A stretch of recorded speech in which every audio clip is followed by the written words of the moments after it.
नमस्कार। देश प्रदेश की खबरों में आपका स्वागत है और मैं आपके साथ प्रिया बिस्ट। बुलेटिन की शुरुआत करते हैं। मुख्यमंत्री विष्णुदेव साय ने जगदलपुर के गुरु गोविंद सिंह वार्ड में 1 करोड़ 63 लाख रुपए की लागत से निर्मित महारा समाज के नवनिर्मित सामाजिक भवन का लोकार्पण किया। इस मौके पर मुख्यमंत्री का पारंपरिक मोहरी बाजा के साथ भव्य स्वागत किया गया। महारा समाज के सदस्यों ने उत्साहपूर्वक मुख्यमंत्री साय को पारंपरिक महारा पाटा पहनाकर सम्मानित किया।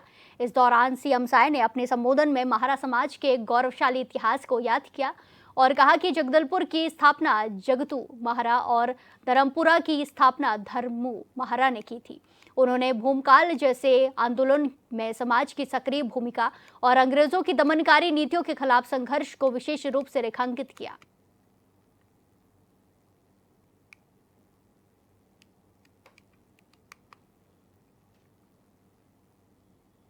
रायपुर जिले में संचालित प्रोजेक्ट अनुभव युवा प्रतिभाओं के लिए नई दिशा और ऊर्जा का स्रोत बनता जा रहा है। इसी कड़ी में योग भवन फुंडहर में प्रतियोगी परीक्षाओं की तैयारी कर रहे विद्यार्थियों के लिए एक विशेष कक्षा का आयोजन किया गया। इस मौके पर जिला पंचायत सीईओ कुमार विश्वरंजन ने विद्यार्थियों के साथ संवाद करते हुए अंतर्राष्ट्रीय संगठनों की भूमिका और महत्ता पर विस्तार से चर्चा की। उन्होंने अपने व्यक्तिगत प्रशासनिक अनुभव साझा करते हुए विद्यार्थियों को परीक्षा में रणनीति, समय प्रबंधन और प्रभावी अध्ययन तकनीकों के बारे में मार्गदर्शन दिया।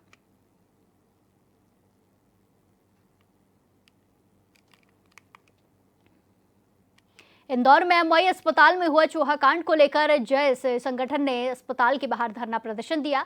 संगठन के लोगों ने साफ कहा है कि ये सिर्फ एक परिवार का दर्द नहीं बल्कि पूरे समाज की पीड़ा है। कई आंदोलनकारी रात भर अस्पताल परिसर में ही डटे रहे। हमारी मांग है कि डीन, अधीक्षण और जिम्मेदार अधिकारियों को तुरंत निलंबित किया जाए और उन पर गैर इरादतन हत्या का मुकदमा दर्ज हो।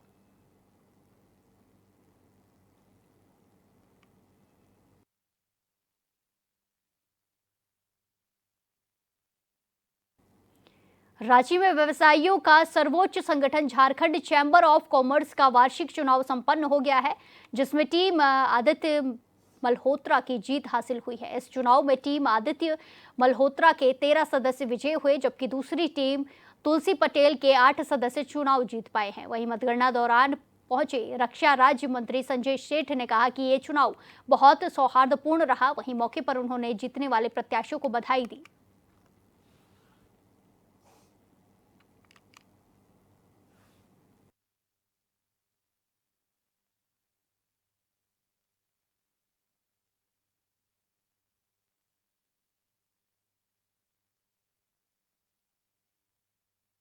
नहीं है, झारखंड के तमाम व्यापारीगण और उद्यमियों की जीत है। ये जीत है कैसे अपना झारखंड आने वाले दिनों में अन्य प्रदेशों की तुलना में आगे बढ़े, कैसे हमारे माननीय प्रधानमंत्री जी का जो सपना था विकसित भारत 2047, जिसके तहत उन्होंने कहा है कि पूर्ववर्ती राज्य ग्रोथ इंजन के रूप में आएंगे। झारखंड तमाम खनिज संपदाओं के होने के बावजूद आज एक मैन्युफैक्चरिंग हब के रूप में नहीं है। क्यों नहीं हमारे प्रदेश में रेलवे और डिफेंस के बड़े कारखाने लगे, जिसके साथ तमाम एंसिलरी इंडस्ट्रीज भी लगे। आज यहाँ से जो हमारे कामगार हैं उनका पलायन हो रहा है, वो अन्य प्रदेशों में जा रहे हैं बेहतर अवसर के लिए। क्यों नहीं हमारे प्रदेश में ही उनको अपार यहाँ पर जो है रोजगार मिले। झारखंड जो प्रदेश है वो हमारे पास टूरिज्म पर्यटन में भी असीम संभावनाएं हैं। जरूरत क्या है कि हमारा जो चेंबर है कैसे राज्य सरकार और केंद्र सरकार से वार्ता करते हुए ये तमाम चीजों को पुटअप करे और हमारा जो प्रदेश आज जो है अन्य प्रदेशों से पिछड़ा जा रहा है, आने वाले दिनों में ये रोजगार, आने वाले दिनों में ये व्यापार और उद्योग की संभावनाओं का प्रदेश के नाम से जाना जाए विश्व भर में। यही हमारी कोशिश होगी चेंबर से। इंडस्ट्रीज का 2025-26 का चुनाव आज स्थानीय स्वर्ण भूमि डंगराटोली रांची में झारखंड में संपन्न हुआ, जिसके 4000 मतदाताओं ने अपने मतों का प्रयोग करते हुए करीब 2500 से ऊपर मतदाताओं ने उत्साहवर्धक आकर के सारे राज्य से आकर के उन्होंने मतदान किया है। समय अवधि के अंदर सुबह 9 बजे से शाम 5 बजे तक चुनाव संपन्न हुआ और जल्द ही उसके रिजल्ट परिणाम आज ही आप लोगों को द्वारा सारे समाज को, सारे व्यवसायियों को, सारे राज्य को मिलेंगे। पूरे राज्य के ब्यूरोक्रेट्स, पूरे राज्य के नेता, पूरे राज्य के माननीय लोग इस चुनाव को देख रहे थे। अब टीवी चैनलों के माध्यम से कई टीवी चैनलों ने इसे लाइव भी दिखाया, उनको भी मैं धन्यवाद देता हूं। और इस तरह का आप लोग का सहयोग मिलता है और आपको देखते ही बनेगा देश में, जिस तरह मोदी जी ने आज संदेश दिया देश के नाम और जीएसटी के ऊपर जो उन्होंने कहा कि व्यवसायी या कोई भी व्यक्ति उसमें किसी तरह की बेईमानी की नियत नहीं कर सकता है, तो मैं विश्वास दिलाता हूं कि झारखंड के व्यवसायी कम से कम मोदी जी आश्वस्त रहें कि जो उनका ये आदेश हुआ है उससे ये कार्य होगा। और वो तो छोड़िए 22 तारीख, हमारे देश राज्य के व्यवसायियों ने तो 22 की भी देरी नहीं की, आज से ही वो जीएसटी कम करके देना शुरू कर दिए हैं। जी, बहुत खुशी हो रही है। ये मेरा पहला चुनाव है और 6 महिलाएं साथ में थी, ये भी एक भारी नंबर था पहली बार चेंबर चुनाव में, और उसमें भी मैं महिलाओं में नंबर 1 और ऐसे टॉप 5 में नंबर 3 पोजीशन पर आई हूँ। ये मेरे लिए बहुत सौभाग्य की बात है। आज चेंबर ने मुझे, मतदाताओं ने अपना विश्वास जताया है, भरोसे के साथ मुझे अपने बहुमत से जिताया है, उसके लिए मैं सारे मतदाताओं का बहुत बहुत धन्यवाद करती हूँ। और मैं आश्वस्त करती हूँ, आपके भरोसे को टूटने नहीं दूंगी। अगर आई हूँ तो निश्चित रूप से कुछ कार्य करके जाऊंगी। धीरे धीरे आगे बढ़ रही है, जो नए आ रहे हैं उन पर क्या संदेश रहेगा? बिल्कुल, मेरा यही संदेश रहेगा कि आज हर क्षेत्र में महिलाएं आगे आ रही है, तो जब महिलाएं हर उद्यमियों में भी आगे आ रही है तो उनको हर सुविधाएं प्राप्त कराना, उन लोगों को समाज में बराबरी का दर्जा दिलाना, आगे लाना, ये हमारा मुख्य चरण में रहेगा, प्रयास रहेगी। बाकी जैसे जैसे जिस पड़ाव पे मौका मिलेगा मैं काम करूंगी। पहले आपके चैनल से मैं ये बताना चाहती हूँ कि आज आदित्य टीम ने ये प्रूफ कर दिया है कि व्यापार जगत में अगर किसी की आवाज आनी है तो वो आदित्य टीम की आनी है। यानी कि आदित्य टीम इतने बढ़िया नंबरों से और इतने ज्यादा मतों से जीत कर आई है, इसके लिए मैं सबसे पहले अपनी टीम को भी बधाई देती हूँ। और ये स्वर्णिम काल शुरू हुआ है दुर्गा पूजा के आने के शुरुआत में, और महिला सशक्तिकरण का एक बहुत अच्छा स्वरूप आप देख रहे होंगे। व्यापार के क्षेत्र में चेंबर में पहली बार 6 महिलाओं ने कॉन्टेस्ट किया था और इस पूरे कॉन्टेस्ट में हम लोग 4 महिलाएं निकल कर आई हैं। और मैं बहुत खुश हूँ कि इस बार इस शासन काल में जो आदित्य जी की आने वाली है, जो हम लोग हर समय कहते हैं कि अब की बार आदित्य सरकार, उसमें हम महिलाओं को बहुत अच्छी उपस्थिति मिली है। महिला उद्यमिता विकास और महिला उद्यमिता विकास के साथ साथ व्यापारियों के कठिनाइयों के एक बुलंद आवाज के रूप में टीम आदित्य उभर कर आएगी। इसी के साथ इस वक्त की बड़ी खबर उत्तराखंड से सामने आ रही है, जहां पेपर लीक को लेकर बेरोजगार संघ का प्रदर्शन देखने को मिल रहा है। बड़ी खबर आपको बताई जा रही है, जहां बॉबी पवार के साथ साथ कई कार्यकर्ता परेड ग्राउंड पहुंचे हैं। पेपर लीक को लेकर उत्तराखंड बेरोजगार संघ का आंदोलन देखने को मिला है। बॉबी पवार समेत सैकड़ों कार्यकर्ता परेड ग्राउंड पहुंचे हैं। बड़ी खबर आपको बताई जा रही है, परेड ग्राउंड पर भारी पुलिस फोर्स भी तैनात है। बड़ी खबर आपको उत्तराखंड से बता रहे हैं, कई इलाकों में बीएनएस की धारा 163 लागू की गई है। प्रदर्शन देखने को मिल रहा है, बेरोजगार संघ ने धारा का विरोध किया है। बड़ी खबर आपको बताई जा रही है, जहां पेपर लीक को लेकर उत्तराखंड बेरोजगार संघ का आंदोलन जारी है, जिसके चलते बॉबी पवार समेत सैकड़ों कार्यकर्ता युवा परेड ग्राउंड पहुंचे हैं और धरना प्रदर्शन कर रहे हैं। परेड ग्राउंड में भारी पुलिस की तैनाती भी की गई है। इसी के साथ साथ इलाके में बीएनएस की धारा 163 लागू की गई है। 163 लागू करने को लेकर संघ ने इसका विरोध किया है, बेरोजगार संघ ने धारा का विरोध किया है। बड़ी खबर आपको उत्तराखंड से बताई जा रही है, जहां पेपर लीक को लेकर उत्तराखंड बेरोजगार संघ का प्रदर्शन देखने को मिल रहा है। बीते दिनों UKSSC की परीक्षा हुई थी, जिसको लेकर पेपर लीक की खबरें सामने आई थी, पेपर वायरल होने की खबरें सामने आई थी। इस खबर पर ज्यादा जानकारी के साथ सीधे जुड़ेंगे हमारे संवाददाता नवाब चौधरी से। नवाब, जिस तरीके से ये प्रदर्शन देखने को मिला है, पेपर लीक की खबर सामने आई थी, क्या कुछ अभी की स्थिति बनी हुई है? देखिए, अभी जो है कल जो UKSSC की एग्जाम थी और एक एग्जाम सेंटर से हरिद्वार के वहां से पेपर लीक हुआ था। और सबसे बड़ी बात तो ये थी कि एग्जाम सेंटर के अंदर से पेपर लीक हुआ है, क्योंकि पुलिस और आयोग दावा कर रहा है कि हमने जो है सभी सेंटर्स में जैमर लगाए थे, जिसके बाद कोई भी अगर इलेक्ट्रॉनिक डिवाइस से चीटिंग करता है या पेपर कहीं भेजता है तो वो पॉसिबल नहीं है। लेकिन बावजूद इसके जो दावे किए गए थे वो दावे हवाई साबित हुए और वहां से पेपर लीक हुआ। और वो पेपर लीक एक जो हुआ वहां से वो एसोसिएट प्रोफेसर हैं उनके पास पहुंचा और उन्होंने उसको सॉल्व करके भेजा। हालांकि उनको बाद में रियलाइज हुआ, जैसा कि पुलिस ने बताया कि उनको रियलाइज हुआ कि वो उन्हें जो है गलती से किसी ने उन्हें पेपर भेजा और उन्हें लगा कि ये कल ही एग्जाम जो हुआ है उसी का पेपर है, जिसके बाद वो पुलिस पे जा रही थी। हालांकि जब ये मामला बॉबी पवार के पास पहुंचा और वो स्क्रीनशॉट वहां पर पहुंचे, तो वो स्क्रीनशॉट बॉबी पवार ने अपने सोशल मीडिया अकाउंट पे डाले थे और जिसके बाद पूरे प्रदेश में जो है बवाल मच गया था। लोग तरह तरह के सवाल उठा रहे थे कि आखिर कब ये पेपर लीक जो है ये ऐसी घटनाएं जो कब इन पर विराम लगेगा। और उसी के विरोध में कल बेरोजगार संघ ने एक आंदोलन की चेतावनी दी थी। उसी को देखते हुए देर रात जो है पुलिस ने जिलाधिकारी के द्वारा 163 धारा लागू कर दी गई है बीएनएस की, जिसमें जो है कई जगहों को चिन्हित किया गया था, जिसमें घंटाघर, परेड ग्राउंड समेत के न्यू कैंट रोड, सचिवालय के आसपास का जो एरिया है वहां पर धरना प्रदर्शन जो प्रतिबंधित किया था उसके बाद से ही जो है। लेकिन बावजूद इसके कि बेरोजगार संघ के जो कार्यकर्ता हैं और जो युवा हैं वो लगातार यहाँ पर जुट रहे हैं, भीड़ बढ़ रही है। बॉबी पवार समेत कई जी बिल्कुल नवाब, जिस तरीके से यहाँ पे बॉबी पवार के साथ साथ कई सारे कार्यकर्ता मौजूद हैं और धरना प्रदर्शन कर रहे हैं, ऐसे में कितनी संख्या में ये कार्यकर्ता पहुंचे और क्या कुछ वहां पर स्थिति बनी हुई है? देखिए अभी जैसा कि यहाँ पर स्थिति देखने को मिल रही है, अभी 1000 से 1500 के बीच में ये जो संख्या है और लगातार ये भीड़ बढ़ रही है, जिसको देखते हुए पुलिस प्रशासन ने पहले से ही काफी तैयारियां की हुई है। क्योंकि इससे पहले जब पेपर लीक हुआ था तो और उसके बाद घंटाघर जाम हुआ था, पथराव हुआ था, कई सारी ऐसी घटनाएं हमें देखने को मिली थी। क्योंकि एक बड़ी भिड़ंत जो है युवाओं और पुलिस के बीच में देखने को मिली थी, जिसके बाद जो है सरकार पर भी कई तरह के सवाल खड़े हुए थे। उसी को देखते हुए सरकार ने आज फिर जो तैयारियां की है वो मुस्तैदी से की है और समय रहते हुए धारा 163 यहाँ पर लागू कर दी गई थी। लेकिन बावजूद इसके लगातार यहाँ पर कार्यकर्ता जुट रहे हैं और यहाँ पर जो युवा है वो जुट रहे हैं। बॉबी पवार का कहना है कि सरकार सीबीआई जांच कराए और जब सीबीआई जांच कराए तो सबसे पहले वो सीबीआई जांच बॉबी पवार के जरिए करे। जी बिल्कुल नवाब, जिस तरीके से आपने तमाम जानकारी साझा की है, देखना होगा कि क्या कुछ इसमें देखने को मिलता है और क्या कुछ एक्शन लिया जाता है। धन्यवाद हमारे साथ जानकारी साझा करने के लिए।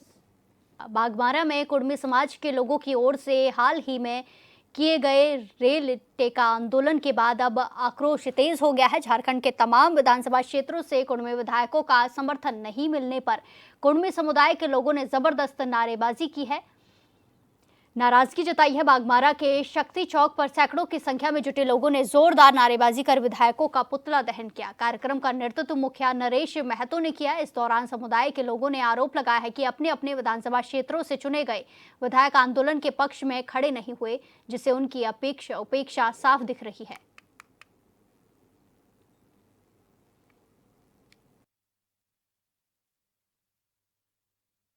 जो है हम लोग का समाज का इतना बड़ा महा रैली था, या चाहे धरना बोलिए, प्रदर्शन था, लेकिन ये देखने को मिला कुछ हमारे विधायक जो गद्दी को मलाई खाने में इतना व्यस्त है कि उस समाज को भी भूल गए हैं।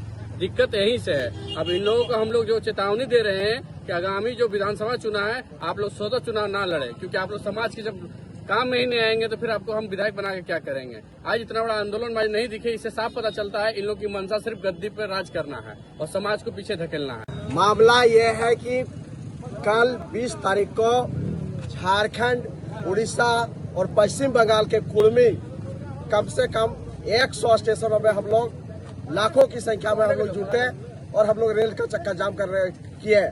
लेकिन हमारे बीच के, हमारे समाज के कुछ नेता जो है, जो विधायक है, वो हमारे बीच में जो है शरीक नहीं हुए। इसलिए कुर्मी समाज पूरी तरह से उनसे नाराज है और नाराजगी हम लोग रोष जताते हैं और आज हम लोग पुतला दहन का कार्यक्रम किए। इसमें हम लोग टुंडी विधायक मथुरा प्रसाद महतो, ईसागढ़ विधायक सविता महतो, सिल्ली विधायक अमित महतो, गोमिया विधायक जोगेंद्र महतो और आपका ये क्या नाम है, रामगढ़ विधायक ममता देवी का हम लोग पुतला दहन किए। सिंदरी विधायक आपका बबलू महतो उर्फ चंद्रदेव महतो का पुतला दहन किया। इसलिए हम लोग पुतला दहन किए कि आज जो है 20 तारीख को पूरे कुर्मी समाज घर घर से महिला, पुरुष, बच्चा, सारे लोग हम लोग एकजुट होके हम लोग 100 स्टेशन में हम लोग चक्का जाम करने का किए। लेकिन ये विधायक माने किसी तरह का कोई समर्थन हम लोग को। जौनपुर के ग्राम जगदीश पट्टी में दबंग भूमाफियाओं ने राजीव रंजन सिंह की पुश्तैनी जमीन पर जबरन कब्जा किया। और जब पीड़ित परिवार ने विरोध किया तो उन पर जानलेवा हमला करा दिया गया। हमले में कई सदस्य घायल हो गए हैं और अभी भी दहशत के साए में जी रहे हैं। पीड़ितों को लगातार जान से मारने की धमकियां मिल रही हैं। घटना की सूचना मिलते ही अपना दल कामेरावादी की विधायक डॉक्टर पल्लवी पटेल घटनास्थल पर पहुंची, जहां उन्होंने पीड़ित परिवार से मुलाकात कर स्थिति का जायजा लिया और स्थानीय प्रशासन की भूमिका पर तीखे सवाल खड़े किए। उन्होंने कहा कि माफियाओं को सत्ता का संरक्षण मिला हुआ है, प्रशासन की चुप्पी इसी का सबूत है। उन्होंने बीजेपी को आड़े हाथों लेते हुए कहा कि माफिया और प्रशासन की गठजोड़ ने कानून व्यवस्था को मजाक बना दिया है। डॉक्टर पल्लवी पटेल ने प्रशासन को 48 घंटों का अल्टीमेटम दिया है।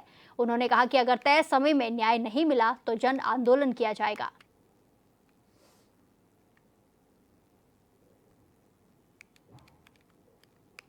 नहीं आता है और मुझे यहाँ पर न्याय के लिए यहाँ पर अगर गारंटी नहीं करी जाती है और ये एश्योर नहीं किया जाता कि न्याय होगा और ये दीवार जो यहाँ खड़ी है गिराई जाएगी, तो निश्चित तौर पर मैं मिलूंगी। देखिए, ये प्रकरण मेरे संज्ञान में नहीं है, लेकिन अगर परिवार मुझे इस प्रकरण की संपूर्ण जानकारी देगा तो मैं निश्चित तौर पर प्रयास करूंगी कि इस परिवार के साथ उस परिवार को भी न्याय मिले। ये प्रकरण है 16 तारीख का। 16 तारीख को हम लोग अपने ऑफिस में काम कर रहे थे, घर पे महिलाएं थी, तो सडनली करीब 200-250 लोग आए और आकर के अचानक से लगे हमारी जो ज़मीन है, हमारे घर के सामने ही ज़मीन है, लगे उस पर वहाँ पे बाउंड्री वाल, जबरन बाउंड्री वाल करने लग गए। तो घर की महिलाएं पहले गई रोकने, उनसे वो रुके नहीं, तो हम फ़ोन किया, हम लोग भी भागे आए, भाई क्या हो रहा क्या है रहा। तो उन्होंने हमसे बोला कि हमने ज़मीन सारी रजिस्ट्री करवा ली है।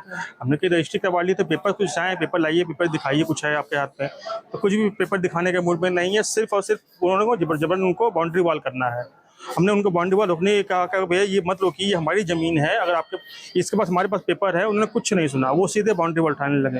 हम लोग थाने में भाग के गए, थाने में भाग करके कि वहाँ पे जो थाने में जितने भी थानेदार वगैरह हैं उनको लाइव वीडियो कॉल करके दिखाया कि देखिए यहाँ पे ये ज़मीन कब्जा हो रही है। उन्होंने देखा, उसके बाद भी कुछ नहीं हुआ।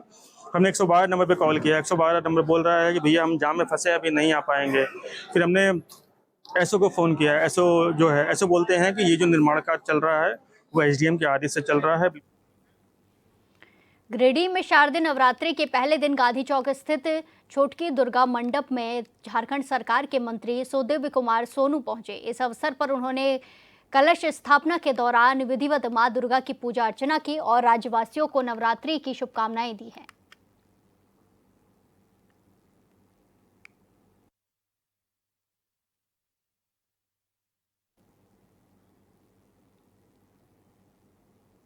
रांची में राजस्थान मित्र मंडल विवेकानंद सरोवर की ओर से बनाया जा रहा पूजा पंडाल बेहद खास है। राजस्थान मित्र मंडल के आयोजक अमन पुरोहित ने एचएनएन से खास बातचीत में बताया कि इस बार शिक्षा जरूरी है, लेकिन बचपन उससे भी ज़्यादा ज़रूरी है। उन्होंने बताया कि पंडाल में एक दृश्य दिखाया जाएगा जहां बच्चा भारी बैग और लैपटॉप लेकर थका हुआ बैठा है। ये आज के बच्चों पर शिक्षा के बढ़ते दबाव के कारण खोते बचपन की सच्चाई को दिखाने की कोशिश होगी।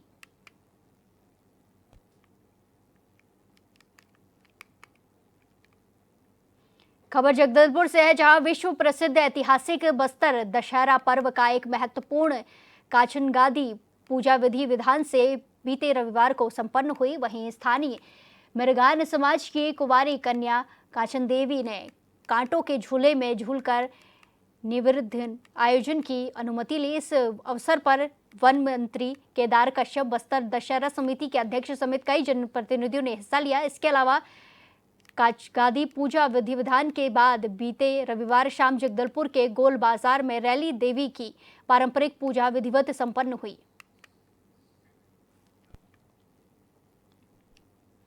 शारदीय नवरात्रि के पहले दिन मां दुर्गा के मंदिर पर भक्तों की भीड़ उमड़ी रही। भक्त मंदिर परिसर में पहुंचकर पूजा अर्चना कर मन्नत मांग रहे हैं। बताया गया कि बिजनौर के चांदपुर में स्थित मां देवी मंदिर जो भी अपनी मान्यता मांगते हैं उनकी मुरादें पूरी होती हैं।